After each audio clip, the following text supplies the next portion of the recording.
দেশের রাজনীতিতে আওয়ামী লীগের ভবিষ্যৎ দেখছি না। মানুষের কাছে দলটির গ্রহণযোগ্যতা এখন নেই, এমন মন্তব্য করেছেন প্রধান উপদেষ্টার প্রেস সচিব শফিকুল আলম। তিনি বলেন যে জনগণের কাছে আওয়ামী লীগের গ্রহণযোগ্যতা নেই বলেই চলে। এবং শুক্রবার মাগুরার একটি সেবা আশ্রম প্রদর্শন শেষে সাংবাদিকদের আলাপকালে তিনি বলেন এইসব কথা। প্রেস সচিব আরও বলেন যে আওয়ামী লীগের বহু নেতাকর্মী দেশের বাইরে গিয়ে নানা ধরনের মিথ্যাচার করছে।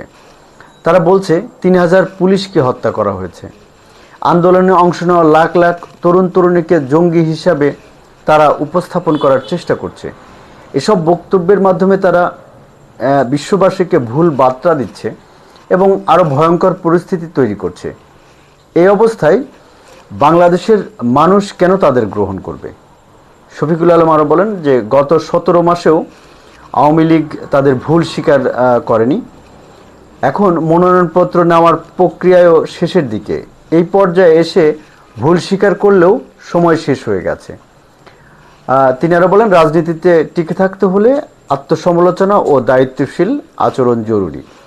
জনগণের আস্থা ফেরাতে হলে অতীতের ভুল স্বীকার করার কোনো বিকল্প নেই।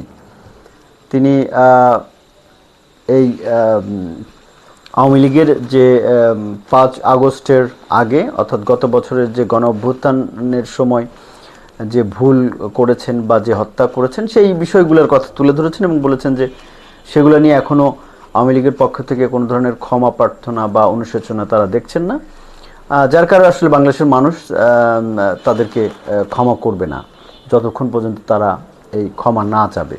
এবং সেই প্রেক্ষাপটে দলটির নাকি কোনো রাজনৈতিক ভবিষ্যৎ এবং গ্রহণযোগ্যতা দেখছেন না। সুপ্রিয় দর্শক মণ্ডলী, ভালো থাকবেন, নিরাপদে থাকবেন, সুস্থ থাকবেন, আমাদের সঙ্গে থাকবেন।